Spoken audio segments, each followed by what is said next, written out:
like to welcome to the show today comedian Andrew Johnston. Welcome, Hi, Andrew. how's it going? You all look great. You look great. I love your colors. I love the colors Yes, here. they always everyone turn looks out. great. They always turn out. Yeah.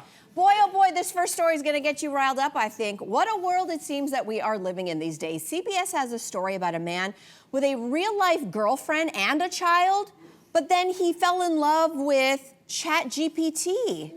Yeah, the AI machine. The question is, would an AI companion be a deal breaker for you in your relationship? So, Sin, Jason says, I'm in love with ChatGPT. Well, okay, so you're changing it up. I'm going to answer that question that was there, which is that would it be a deal breaker for me? And no, it wouldn't be a deal breaker for me with Jason. I would much rather my partner be exploring a relationship or some companionship with ChatGPT than doing online gambling, online shopping. I can think of a million and one. Real life cheating? Real life cheating, sure. I feel like this is not the worst thing in the world. This guy is the worst thing in the world. And that's a different story.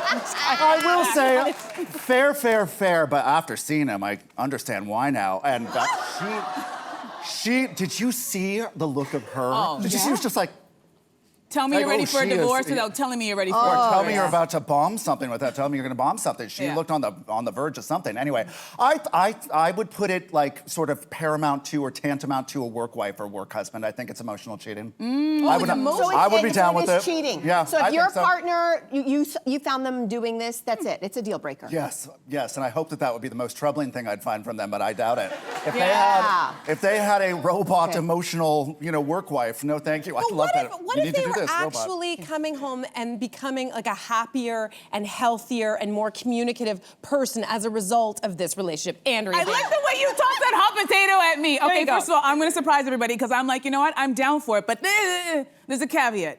There has to be full transparency. When you are typing away at her, I'm sitting next to you. I wanna be able to see what you guys are talking about. And also, on a little sneaky note, I'd kind of want to hack the AI and get her to tell him what I really want. You understand what I'm saying? And that could be arranged. Do you understand what I'm saying? It's like, arranged.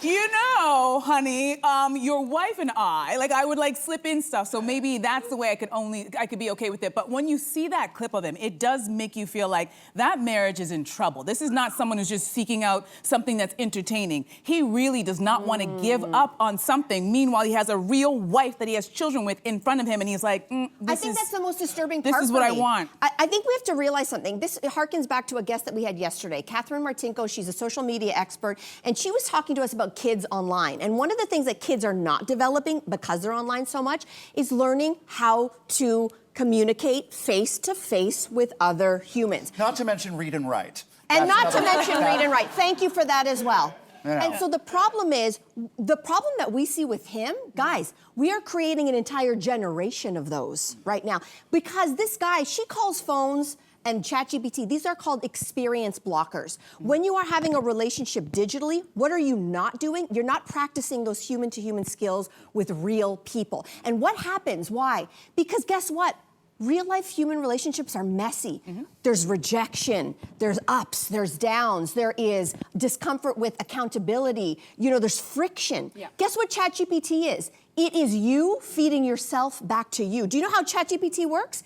It learns about you. So this guy's in love with himself. The other thing that I'd really like to underline here is smoke 'em while you got 'em. It is lonely at the bottom. You are going to need to start. You can take that, use it all the time. I love that. Stitch it on a throw pillow. You can have it for free. Anyway, but no, there is a very finite time span where you're going to be able to get that for free. You are about to need to start paying for that, so that is going to become a very expensive emotional support robot. Okay? Emotional support robot. I love that. Interesting. Hey, you, come a bit closer.